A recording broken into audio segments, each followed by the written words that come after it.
Hi friends, ಎಲ್ಲರಿಗೂ ನಮಸ್ಕಾರ. ಬನ್ನಿ ಫ್ರೆಂಡ್ಸ್, ನೀನಿರಲು ಜೊತೆಯಲ್ಲಿ ಸೀರಿಯಲಿನ ಇವತ್ತಿನ ಸಂಚಿಕೆಯಲ್ಲಿ ಏನಾಗ್ತಿದೆ ಅಂತ ನೋಡ್ಕೊಬರೋಣ. ಅದಕ್ಕೂ ಮುಂಚೆ ಯಾರೆಲ್ಲ ನನ್ನ ವಿಡಿಯೋ ನೋಡ್ತಾ ಇದ್ದೀರಾ ಅವರೆಲ್ಲ ಪ್ಲೀಸ್ ಪುಟ್ಟದೊಂದು ಲೈಕ್ ಮಾಡಿ, ಹಾಗೆ ಫಾಲೋ ಮಾಡೋದನ್ನ ಮರಿಬೇಡಿ. ಬನ್ನಿ ಸ್ಟಾರ್ಟ್ ಮಾಡೋಣ. ಮೊದಲಿಗೆ ಫ್ರೆಂಡ್ಸ್, ರಾಧಾ ಮತ್ತು ಕೃಷ್ಣ ದೇವಸ್ಥಾನದಲ್ಲಿ ಪೂಜೆ ಕೂತಿರ್ಬೇಕಾದ್ರೆ ಈ ಕಡೆ ಅರ್ಚಕರು ಪೂಜೆನ ಮಾಡ್ಕೊಡ್ತಾ ಇರ್ತಾರೆ. ಹಾಗೆ ಭಕ್ತಿಯಿಂದ ಇಬ್ಬರು ಪ್ರಾರ್ಥನೆ ಮಾಡ್ತಿರ್ಬೇಕಾದ್ರೆ ರಾಧಾ ಪ್ರಾರ್ಥನೆ ಮಾಡ್ತಾ ಇರ್ತಾಳೆ.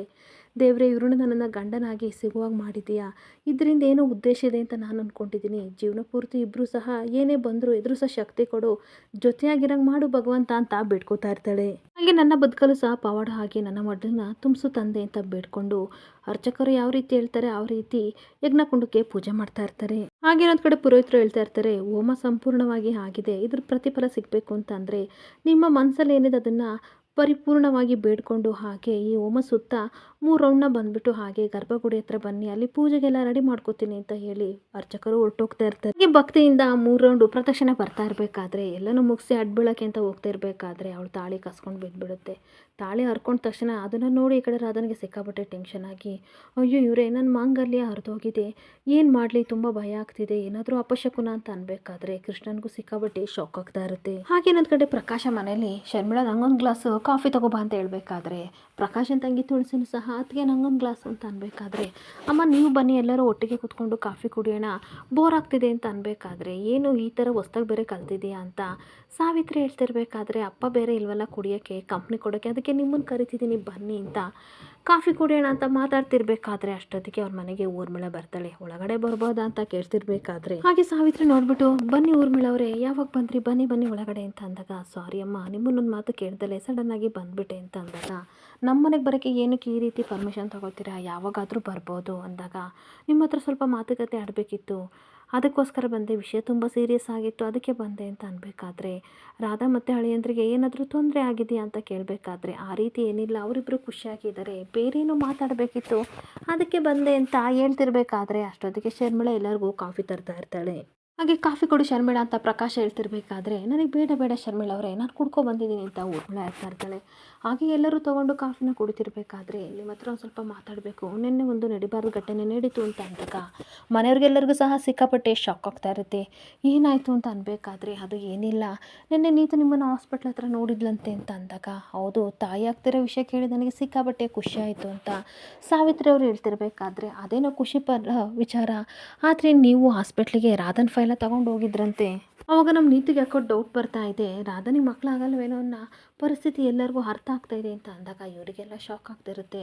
ಹಾಗಾದರೆ ನೀವು ರಾಧನಿಗೆ ಮಕ್ಕಳಾಗಲ್ಲ ಅಂತ ಮನೆಯವ್ರಿಗೆಲ್ಲ ಹೇಳಿಲ್ವಾ ಅಂತ ಸಾವಿತ್ರಿ ಕೇಳ್ತಿರ್ಬೇಕಾದ್ರೆ, ಇಲ್ಲ ಅಮ್ಮ ಅಂತ ಅಂದಾಗ ಮತ್ತಷ್ಟು ಶಾಕ್ ಆಗಿ ಊರ್ಮಿಳಾ ಮುಖನ ನೋಡ್ತಾ ಇರ್ತಾರೆ. ಹಾಗೆ ಮತ್ತೆ ಊರ್ಮಿಳಾ ಹೇಳ್ತಾ ಇರ್ತಾಳೆ, ಇದನ್ನೆಲ್ಲ ಹೇಳೋದು ಬೇಡ, ಸಮಯ ಸಂದರ್ಭ ಬಂದಾಗ ಹೇಳೋಣ ಅಂತ ಅಂದ್ಕೊಂಡೆ, ಅಷ್ಟಕ್ಕೂ ಮಕ್ಕಳಾಗಲ್ಲ ಅನ್ನೋ ಒಂದೇ ಒಂದು ಕಾರಣಕ್ಕೆ ರಾಧನಿಗೆ ಮದುವೆ ಮಾಡ್ತಾ ಇರೋಕ್ಕಾಗುತ್ತಾ ಅಂತ ಯೋಚನೆ ಮಾಡ್ತಾ ಇದ್ದೆ ಅಷ್ಟೇ ಅಂತ ಅನ್ಬೇಕಾದ್ರೆ, ಹಾಗಾದರೆ ಮುಂದಕ್ಕೆ ಏನು ಮಾಡೋದು ಅಂತ ಮನೆಯವರೆಲ್ಲ ಆತಂಕದಿಂದ ಕೇಳ್ತಿರ್ಬೇಕಾದ್ರೆ, ನನಗೂ ಏನು ಮಾಡಬೇಕು ಅಂತ ಗೊತ್ತಾಗ್ತಿಲ್ಲ ಅಂತ ಊರ್ಮಿಳಾ ಹೇಳ್ತಾ ಇರ್ತಾಳೆ. ಇದಕ್ಕೂ ಸ್ವಲ್ಪ ಈ ವಿಷಯದಲ್ಲಿ ಅನುಮಾನ ಬರ್ತಾ ಇದೆ. ಮನೆಯವರೆಲ್ಲರೂ ರಾಧಾಕೃಷ್ಣನಿಗೆ ಮಗು ಆಗ್ಬೇಕಂತ ಪಟ್ಟಿಡ್ದು ಕೂತಿದ್ದಾರೆ.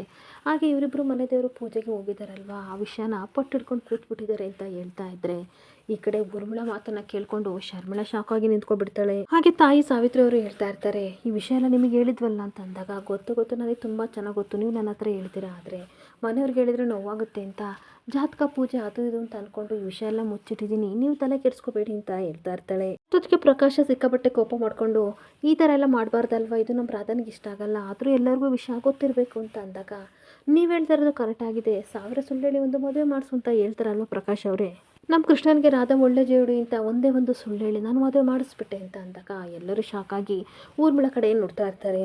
ಹಾಗೆ ಇನ್ನೊಂದು ಕಡೆ ರಾಧನ ಸಹ ದೇವಿ ಮುಂದೆ ಬಂದು ಕಣ್ಣೀರು ಹಾಕ್ತಿರ್ಬೇಕಾದ್ರೆ ಪುರೋಹಿತರು, ಯಾಕಮ್ಮ ದೇವಿ ಮುಂದೆ ಬಂದು ಆಳ್ತಿದ್ಯಾ ಅಂತ ಅಂದಾಗ, ಇನ್ನೇನು ಮಾಡಲಿ ಪುರೋಹಿತರೆ, ದೇವಸ್ಥಾನಕ್ಕೆ ಅಂತ ಬಂದರೆ ನನ್ನ ತಾಳಿನೇ ಹೊರದೋಗ್ಬಿಡ್ತು, ಇದು ಅಪಶಕುನ ಅಲ್ವಾ ಅಂತ ಅಂದಾಗ, ಆ ರೀತಿ ಎಲ್ಲ ಅನ್ಕೋಬೇಡ ಕಣವ, ಎಲ್ಲದಕ್ಕೂ ಒಂದು ಈ ತಾಯಿ ಮುಹೂರ್ತ ಇಟ್ಟಿರ್ತಾರೆ ಅಂತ ಅನ್ಬೇಕಾದ್ರೆ, ಏನು ಮುಹೂರ್ತ ಇಡ್ತಾರೆ, ತಾಳಿ ಹೊರದೋಗೋದು ಒಂದು ಮುಹೂರ್ತನ, ಇದು ಅಪಶಕುನ ಅಂತ ಕಣ್ಣೀರು ಹಾಕ್ತಾ ಇರ್ತಾಳೆ. ಈ ಪುರೋಹಿತರು, ಒಂದು ನಿಮಿಷ ಅಳ್ಬೇಡ ಇರಮ್ಮ ಅಂತ ಒಳಗಡೆ ಹೋಗಿ ದೇವಿನ ತಾಳಿ ತಂದುಬಿಟ್ಟು, ಇದು ಬೆಳಗಿನ ಜಾವ ದೇವಿಗೆ ಗಿರಿಜಾ ಕಲ್ಯಾಣೋತ್ಸವ ಆಯಿತು, ಇದು ಆ ತಾಯಿಯ ಪವಿತ್ರವಾದ ತಾಳಿ, ಈ ತಾಳಿ ನಿಮ್ಮ ಶ್ರೀಮತಿಯವರಿಗೆ ಸಿಗಬೇಕನ್ನೋದು ಆ ತಾಯಿ ಇಚ್ಛೆ ಆಗಿತ್ತೇನೋ, ಅದಕ್ಕೆ ನಾನು ಈ ರೀತಿ ಅಂದೆ, ಎಲ್ಲ ತಾಯಿಯ ಪವಾಡ ಅಂತ ಅಂದೆ ಅಂತ ಹೇಳ್ತಿರ್ಬೇಕಾದ್ರೆ ಇವರಿಬ್ಬರಿಗೂ ಸಿಕ್ಕಾಬಟ್ಟೆ ಆಶ್ಚರ್ಯ ಆಗ್ತಾ ಇರುತ್ತೆ. ಏನು ಹೇಳ್ತಿದ್ದಾರೆ ಪುರೋಹಿತರೆ ಅಂತ ಅನ್ಬೇಕಾದ್ರೆ, ನಿಮ್ಮ ಶ್ರೀಮತಿ ಕೊಳ್ಳಲ್ಲಿ ತಾಳಿ ಇಲ್ಲ, ಆ ತಾಯಿನೇ ಪ್ರಸಾದವಾಗಿ ಕೊಟ್ಟಿದ್ದಾರೆ, ಇಂಥ ಅವಕಾಶ ಇಲ್ಲಪ್ಪ ಸಿಗುತ್ತೆ, ಇದನ್ನು ನಿಮ್ಮ ಶ್ರೀಮತಿಗೆ ಕಟ್ಟು ಅಂತ ಅಂದಾಗ, ಅಯ್ಯೋ ಅಂತ ಅನ್ಬೇಕಾದ್ರೆ ಹಾಗೆಲ್ಲ ಅನ್ಬೇಡ, ಒಳ್ಳೇದಾಗುತ್ತೆ ಅಂದ್ಬಿಟ್ಟು ತಾಳಿನ ಭಕ್ತಿಯಿಂದ ಪೂಜೆ ಮಾಡಿಬಿಟ್ಟು ತಾಳಪ್ಪ ಕಟ್ಟು ಅಂತ ಕೊಡ್ತಾ ಇದ್ರೆ ಈ ಕಡೆ ಕೃಷ್ಣನಿಗೆ ಸಿಕ್ಕಾಪಟ್ಟೆ ಆಶ್ಚರ್ಯ ಆಗ್ತಾ ಇರುತ್ತೆ. ಹಾಗೆ ಇನ್ನೊಂದು ಕಡೆ ರಾಧಾ ದೇವಿನ ನೆನೆಸ್ಕೊಂಡು ಪ್ರಾರ್ಥನೆ ಮಾಡ್ಕೋತಾ ಇರ್ತಾಳೆ.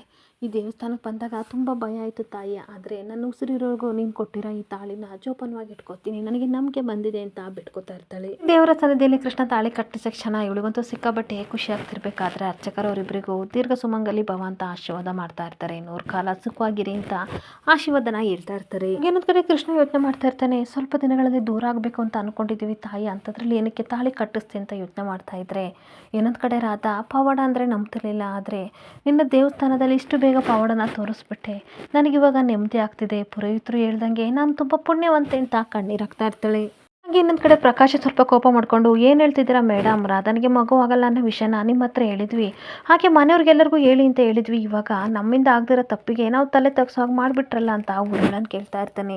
ಇದೇನು ಚಿಕ್ಕ ವಿಷಯ ಮೇಡಮ್ ಅಂತ ಅನ್ಬೇಕಾದ್ರೆ ಖಂಡಿತ ಇದು ಚಿಕ್ಕ ವಿಷಯ ಅಲ್ಲ, ಆದರೆ ಅವರಿಬ್ಬರು ಚೆನ್ನಾಗಿರಲಿ ಅನ್ನೋ ಕಾರಣಕ್ಕೆ ನಾನು ಈ ವಿಷಯನ ಮುಚ್ಚಿಡ್ತೆ ಅಷ್ಟೇ ಅಂತ ಅನ್ಬೇಕಾದ್ರೆ ರಾಧನಿಗೆ ಗೊತ್ತಾದರೆ ಎಷ್ಟು ಬೇಜಾರು ಮಾಡ್ಕೋತಾಳೆ ಗೊತ್ತಾ ಮೇಡಮ್, ರಾಧನಿಗೆ ಇಷ್ಟು ವರ್ಷ ಮದುವೆ ಆಗದಿದ್ದಕ್ಕೆ ಕಾರಣ ಈ ಮೇನ್ ವಿಚಾರ, ಅದನ್ನು ನೀವು ಮರ್ತು ಬಿಟ್ರ ಅಂತ ಕೂಗಾಡ್ತಾ ಇರ್ತಾನೆ. ಹಾಗೆ ನಮ್ಮ ಮನೆಗೆ ಎಷ್ಟು ಜನ ಗಂಡು ಬಂದರೂ ಸಹ ಈ ವಿಚಾರ ಹೇಳಿದಾಗ ರಾಧನ ಮದುವೆ ಆಗ್ದಲೇ ಹೋಗ್ತಾ ಇದ್ರು, ಆದರೆ ಕೃಷ್ಣನಿಗೆ ಎಲ್ಲ ವಿಚಾರನೂ ರಾಧಾ ಹೇಳಿದಾಳೆ, ನೀವು ಹೇಳಿದಿರ, ಹಂಗಾಗಿ ಕೃಷ್ಣ ಒಪ್ಪಿ ಮದುವೆ ಆಗ್ತಿದ್ದಾರೆ ಅಂತ ನಾವು ಅಂದ್ಕೊಂಡಿದ್ವಿ ಅಂತ ಬೈತಾ ಇರ್ತಾನೆ. ಹಾಗೆ ಏನು ಮಹಾನ್ ಕೆಲಸ ಮಾಡಿದ್ದೀರಾ ಅಂತ ಬಂದು ಹೇಳ್ತಿದ್ದೀರಾ ಅಂತ ಅನ್ಬೇಕಾದ್ರೆ ಪ್ರಕಾಶ, ಬೀಗ್ರ ಮನೆಯವ್ರ ಜೊತೆ ಈ ರೀತಿ ಮಾತಾಡೋದಲ್ಲ ಕಣೋ, ಈ ದಾಟಿ ಅಲ್ಲ ಅಂತ ಅನ್ಬೇಕಾದ್ರೆ ಬಿಡಿ ಅಮ್ಮ, ಅವರು ಕೋಪ ಮಾಡ್ಕೊಳ್ಳೋದ್ರಲ್ಲಿ ಒಂದು ಅರ್ಥ ಇದೆ ಅಂತ ಅಂದಾಗ ಸುಮ್ಮನೆ ಇರಿ ಮೇಡಮ್, ಮತ್ತೆ ನೀವು ರೀಸನ್ ಕೊಡಬೇಡಿ ಅಂತ ಕೂಗಾಡ್ತಾ ಇರ್ತಾರೆ. ಆದರೆ ಅವರೆಲ್ಲ ಕೂಗಾಡೋದನ್ನು ನೋಡಿ ಈ ಕಡೆ ಶರ್ಮಿಳಾ ನಿಮ್ಮ ಹತ್ರ ಸಿಕ್ಕಾಪಟ್ಟೆ ಖುಷಿ ಆಗ್ತಾ ಇರುತ್ತೆ. ಕಥೆನ ನಾನು ಬರೀಬೇಕು ಅಂತ ಅಂದ್ಕೊಂಡಿದ್ದೆ, ಆಲ್ರೆಡಿ ಕಥೆನೂ ಸ್ಟಾರ್ಟ್ ಆಗಿ ಪಿಕ್ಚರು ರಿಲೀಸ್ ಆಗಿ ಎಲ್ಲೆಲ್ಲೂ ಹೋಗ್ತಿದೆಯಲ್ಲ ಅಂತ ಖುಷಿ ಪಡ್ತಾ ಇರ್ತಾಳೆ. ಇಷ್ಟು ದಿನ ಈ ಊರ್ಮಿಳಾ ಮೇಡಮು ಏನಕ್ಕೆ ಎದುರುಗೊತ್ತಿದ್ರು ಅಂತ ಗೊತ್ತಿರಲಿಲ್ಲ, ಇವಾಗ ಒಳ್ಳೆ ಬ್ರಹ್ಮಾಸ್ತ್ರನೇ ಸಿಕ್ಕಿದೆ, ಸಖತ್ತಾಗಿ ಯೂಸ್ ಮಾಡ್ಕೊಂಡು ದುಡ್ಡು ಮಾಡ್ಕೋಬೇಕು ಅಂತ ಯೋಚನೆ ಮಾಡ್ತಾ ಇರ್ತಾಳೆ. ಹಾಗೆ ಇನ್ನೊಂದು ಕಡೆ ರಾಧಾಕೃಷ್ಣ ಕಾರಲ್ಲಿ ಹೋಗ್ತಾ ಇರಬೇಕಾದ್ರೆ ರಾಧಾ ಯೋಚನೆ ಮಾಡ್ತಾ ಇರ್ತಾಳೆ, ಕುಲದೇವ್ರ ದೇವಸ್ಥಾನಕ್ಕೆ ಹೋಗ್ಬೇಕಾದ್ರೆ ಇವರು ಒಪ್ತಾ ಇರಲಿಲ್ಲ, ಆದರೆ ಅತ್ತೆ ಹೇಳ್ದೋ ಹಾಗೆ ಎಲ್ಲ ನನಗೆ ಒಳ್ಳೇದಾಗ್ತಿದೆ ಅಂತ ಖುಷಿ ಪಡ್ತಾ ಇರ್ತಾಳೆ. ಹಾಗೆ ಮಾತಾಡ್ತಾ ಮಾತಾಡ್ತಾ ಮಿರರ್ ನೋಡ್ತಿರ್ಬೇಕಾದ್ರೆ ಯಾರೋ ಇವ್ರನ್ನ ಫಾಲೋ ಮಾಡ್ಕೊಂಡು ಬರ್ತಾ ಇರ್ತಾರೆ. ನೋಡಿ ಇವರು ಯಾರೋ ನಮ್ಮನ್ನು ಫಾಲೋ ಮಾಡ್ಕೊಂಡು ಬರ್ತಿದ್ದಾರೆ ಆವಾಗಿಂದ ಅಂತ ರಾಧಾ ಹೇಳ್ತಿರ್ಬೇಕಾದ್ರೆ, ಸುಮ್ಮನೆ ಇರಿ ರಾಧಾ, ಇಲ್ಲಾರು ನಮ್ಮನ್ನು ಫಾಲೋ ಮಾಡ್ಕೊ ಬರ್ತಾರೆ, ನಮಗೆ ಯಾರೂ ಪರಿಚಯ ಇಲ್ಲ, ಯಾರೋ ಬೇರೆ ಕಡೆ ಹೋಗ್ಬೇಕೇನೋ ನಮ್ಮ ರೀತಿ, ಅದಕ್ಕೆ ನಮ್ಮ ಹಿಂದೆ ಬರ್ತಿದ್ದಾರೆ ಅಷ್ಟೇ, ಎಲ್ಲ ನಿನ್ನ ಭ್ರಮೆ ಇರ್ಬೋದು, ನಡೆದಿದ್ದ ಘಟನೆಲ್ಲ ನೆನ್ಪು ಮಾಡಿಕೊಂಡು ಅದೇ ಮೈಂಡಲ್ಲಿ ಇದ್ದೀರಲ್ಲ, ಅದಕ್ಕೆ ಆ ರೀತಿ ಅನ್ನಿಸ್ತಿದೆ ಅಂತ ಅನ್ಬೇಕಾದ್ರೆ ಮನಸ್ಸಲ್ಲಿ ಯೋಚನೆ ಮಾಡ್ತಾ ಇರ್ತಾಳೆ, ಇಲ್ಲ ಇವರೇ ಖಂಡಿತ ಯಾರು ನಮ್ಮನ್ನು ಫಾಲೋ ಮಾಡ್ಕೊ ಬರ್ತಿದ್ದಾರೆ, ನನಗೆ ಅದು ಬಲವಾದ ನಂಬಿಕೆ ಅಂತ ಅನ್ನಿಸ್ತಿದೆ ಅಂತ ಯೋಚನೆ ಮಾಡ್ತಾ ಇದ್ದಾರೆ. ಇಂಥಗಡೆ ಯಾರೋ ಒಬ್ಬರು ಫಾಲೋ ಮಾಡ್ಕೊಂಡು ಬರ್ತಾ ಇರ್ತಾರೆ. ಹಾಗೆ ಇನ್ನೊಂದು ಕಡೆ ಊರ್ಮಿಳಾ ಹೇಳ್ತಾ ಇರ್ತಾಳೆ, ನೋಡಿ ಅಮ್ಮ, ನಿಮ್ಮನ್ನು ಬರೀ ಮಾತಿಗೆ ನಾನು ಅಮ್ಮ ಅಂತ ಅನ್ನಲ್ಲ, ಮನಸಾರೆ ಅಮ್ಮ ಅಂತ ಕರಿತೀನಿ, ನೀವು ನಮ್ಮ ಅಮ್ಮನ ಸ್ಥಾನದಲ್ಲಿ ನಿಂತಿದ್ದೀರಾ. ಪ್ರಕಾಶ್ ಅವರೇನೋ ಕೋಪದಲ್ಲಿ ಈ ರೀತಿ ಮಾತಾಡಿದ್ದಾರೆ, ಮದುವೆಗೆ ಮುಂಚೆ ಕೃಷ್ಣನಿಗೆ ಎಲ್ಲ ವಿಷಯ ಗೊತ್ತಿತ್ತು, ಆದರೆ ನಮ್ಮ ಅತ್ತೆ ಮಾವನಿಗೆ ಹೇಳಲಿಲ್ಲ, ಯಾಕೆ ಅಂತ ಅಂದರೆ ಅದೊಂದು ಮಾತಿನಿಂದ ಹೇಳಿದರೆ ಬೇಜಾರಾಗುತ್ತೆ, ಹಾಗೆ ಅದೊಂದು ಮಾತಿನಿಂದ ರಾಧಾ ಮದುವೆ ಆಗದಲ್ಲೇ ಇರೋಕ್ಕಾಗುತ್ತಾ, ಅದಕ್ಕೆ ಈ ರೀತಿ ಮಾಡಿದೆ, ಅವಳು ನನಗೆ ತಂಗಿ ಇದ್ದಂಗೆ ಅಂತ ಅಂದಾಗ ಅದು ನಿಮ್ಮ ದೊಡ್ಡ ಗುಣ, ಅದಕ್ಕೆ ನೀವು ಮದುವೆ ಮಾಡ್ಕೊಂಡ್ರಿ ಅಂತ ಅನ್ಬೇಕಾದ್ರೆ ಊರ್ಮಿಳಾ ಹೇಳ್ತಾ ಇರ್ತಾಳೆ, ಕೃಷ್ಣ ಯಾವ ರೀತಿ ಇದೆ ಮದುವೆಲಿ ಅಂತ ನಿಮಗೆ ಗೊತ್ತು, ಆದರೆ ಇವಾಗ ರಾಧಾ ಬಂದಮೇಲೆ ಸ್ವಲ್ಪ ಸ್ವಲ್ಪ ಬದಲಾಗ್ತಿದ್ದಾನೆ, ಖಂಡಿತ ನಿಮ್ಮ ಮಗಳು ನಮ್ಮ ಕೃಷ್ಣನ ಬದಲಾಯಿಸ್ತಾಳೆ, ಆ ನಂಬಿಕೆ ನಮಗಿದೆ ಅಂತ ಹೇಳ್ತಾ ಇರ್ತಾಳೆ. ಸೊ ಟೈಮ್ ನೋಡ್ಕೊಂಡು ಈ ವಿಷಯನ ಹೇಳೋಣ ಅಂತ ಅಂದ್ಕೊಂಡೆ, ಅದು ಏನೇನೋ ಆಗೋಯ್ತು ಅಂತ ಅಂದಾಗ, ನೋಡಿ ಹಾಗಿದ್ರೆ ಈ ವಿಷಯನ ನಿಮ್ಮ ಮನೆಯವ್ರಿಗೆ ನೀವೇ ಹೇಳಿ, ನಾವು ಹೇಳಲ್ಲ ಅಂತ ಪ್ರಕಾಶ ಮಾಡ್ತಾ ಇರಬೇಕಾದ್ರೆ, ಏನು ಪ್ರಕಾಶ ಈ ರೀತಿ ಮಾತಾಡ್ತಿದ್ದೆ, ಇದರಿಂದ ರಾಧಾ ಲೈಫ್ ಹಾಳಾಗಲ್ವಾ ಅಂತ ಅವ್ರ ಅಮ್ಮ ಕೇಳ್ತಿದ್ರೆ ಊರ್ಮಿಳಾ ಸಿಕ್ಕಾಪಟ್ಟೆ ಕೋಪ ಮಾಡ್ಕೋತಾ ಇರ್ತಾಳೆ. ಹಾಗೆ ಸಾವಿತ್ರಿ ಹೇಳ್ತಾ ಇರ್ತಾಳೆ, ನನ್ನ ಮಗಳು ಚೆನ್ನಾಗಿರ್ಬೇಕು, ಅವಳಿಗೇನು ತೊಂದರೆ ಆಗಬಾರ್ದು ಅಂತ ಅಂದಾಗ, ನಮಗೂ ಅದೇ ಬೇಕಲ್ವ ಅಮ್ಮ, ಒಂದು ಕೆಲಸ ಮಾಡಿ ಈ ವಿಷಯನ ರಾಧಾಗೆ ಮಗು ಆಗಲ್ಲ ಅನ್ನೋ ವಿಷಯನ ನಮ್ಮ ದಿವಾನ್ ಫ್ಯಾಮಿಲಿಗೆ ಯಾವತ್ತೂ ಹೇಳಕ್ಕೆ ಹೋಗಬೇಡಿ ಅಂತ ಅಂದಾಗ ಪ್ರಕಾಶನಿಗೂ ಸಾವಿತ್ರಿಗೂ ಸಿಕ್ಕಾಪಟ್ಟೆ ಶಾಕ್ ಆಗ್ತಾ ಇರುತ್ತೆ. ಹಾಗೆ ಈ ವಿಷಯ ಹೇಳೋದ್ರಿಂದ ಮಕ್ಕಳಿಬ್ರು ಚೆನ್ನಾಗಿರ್ತಾರೆ, ಎರಡೂ ಫ್ಯಾಮಿಲಿ ಬಾಂಡಿಂಗ್ ಚೆನ್ನಾಗಿರುತ್ತಲ್ವ, ಅದಕ್ಕೋಸ್ಕರ ಹೇಳ್ದೆ ಅಂತ ಅಂದಾಗ ಸಾವಿತ್ರಿ ಕೂಡ ನಮ್ಮ ಮಕ್ಕಳು ಚೆನ್ನಾಗಿರ್ತವೆ ಅನ್ನೋ ಒಂದೇ ಒಂದು ಕಾರಣಕ್ಕೆ ಈ ವಿಷಯನ ಮುಚ್ಚಿಡ್ತೀನಮ್ಮ ಅಂತ ಹೇಳ್ತಾ ಇರ್ತಾರೆ. ಈ ಪ್ರಕಾಶ ಕೋಪ ಮಾಡ್ಕೊಂಡು, ಏನಮ್ಮ ಈ ರೀತಿ ಮಾತು ಕೊಡ್ತಿದ್ಯಾ, ಸತ್ಯ ಅನ್ನೋದು ಬೂದಿ ಮುಚ್ಚಿರೋ ಕೆಂಡದ ಥರ, ಒಂದಲ್ಲ ಒಂದು ದಿನ ಗಾಳಿಗೆ ಅದು ಹೊರಗಡೆ ಬಂದೇ ಬರುತ್ತೆ, ಹಾಗೇನು ಮಾಡ್ತೀಯ ಅಂತ ಅಂದಾಗ, ಆ ಸಂದರ್ಭ ಏನಾದರೂ ಬಂತು ಅಂದರೆ ನಾನು ನೋಡ್ಕೊತೀನಿ, ನಾನು ಮ್ಯಾನೇಜ್ ಮಾಡ್ತೀನಿ ಮುಂದೆ ನಿಂತ್ಕೊಂಡು, ನೀವು ತಲೆ ಕೆಡಿಸ್ಕೋಬೇಡಿ, ನನ್ನ ಕನಸನ್ನು ಅರ್ಥ ಮಾಡ್ಕೊಳ್ಳಿ ಅಂತ ಊರ್ಮಿಳಾ ರಿಕ್ವೆಸ್ಟ್ ಮಾಡ್ಕೋತಾ ಇರ್ತಾಳೆ. ಆದರೂ ಸಹ ಪ್ರಕಾಶ ಕೋಪ ಮಾಡ್ಕೊಂಡು, ಈ ವಿಷಯಕ್ಕೆ ನಾನು ಒಪ್ಕೊಳ್ಳೋದೇ ಇಲ್ಲ ಅಂತ ಖಂಡಿತವಾಗಿ ಹೇಳ್ತಿರ್ಬೇಕಾದ್ರೆ ಸಾವಿತ್ರಿ ಅವರು ಹೇಳ್ತಾ ಇರ್ತಾರೆ, ನೋಡು ಪ್ರಕಾಶ, ನಿನ್ನ ತಂಗಿ ಜೀವನ ಚೆನ್ನಾಗಿರಬೇಕು, ಈ ವಿಷಯನ ನೀನು ಒಪ್ಕೊಳ್ಳೇಬೇಕು, ಇಲ್ಲ ಅಂತಂದರೆ ನನ್ನ ಮೇಲೆ ಆಣೆ ಅಂತ ಆಣೆ ಮಾಡಿಸ್ಕೊತಿದ್ರೆ ಪ್ರಕಾಶನಿಗಂತೂ ಸಿಕ್ಕಾಪಟ್ಟೆ ಶಾಕ್ ಆಗ್ತಾ ಇರುತ್ತೆ. ಈ ವಿಧಿ ಇಲ್ಲದೆ ಪ್ರಕಾಶ ಒಪ್ಕೋತಿರ್ಬೇಕಾದ್ರೆ ಈ ಕಡೆ ಊರ್ಮಿಳನಿಗೆ ಸಿಕ್ಕಾಪಟ್ಟೆ ಖುಷಿ ಆಗ್ತಾ ಇರುತ್ತೆ. ಅದನ್ನು ನೋಡಿ ಶರ್ಮಿಳಾ ಇಡು ದೊಡ್ಡ ಡ್ರಾಮಾ ಕಂಪ್ನಿ ನಡೆಸಿದಾಳೆ ಅಂತ ಅನಿಸುತ್ತೆ, ನಾನೇ ಡೌರಾಣಿ ಅಂತಂದರೆ ನನಗಿನ್ನ ಹೆಚ್ಚಾಗಿ ಆಕ್ಟ ಮಾಡ್ತಾಳೆ, ಪರವಾಗಿಲ್ಲ ಅಂತ ಹೇಳ್ಕೊಂಡು ನಗಾಡ್ತಾ ಇರ್ತಾಳೆ.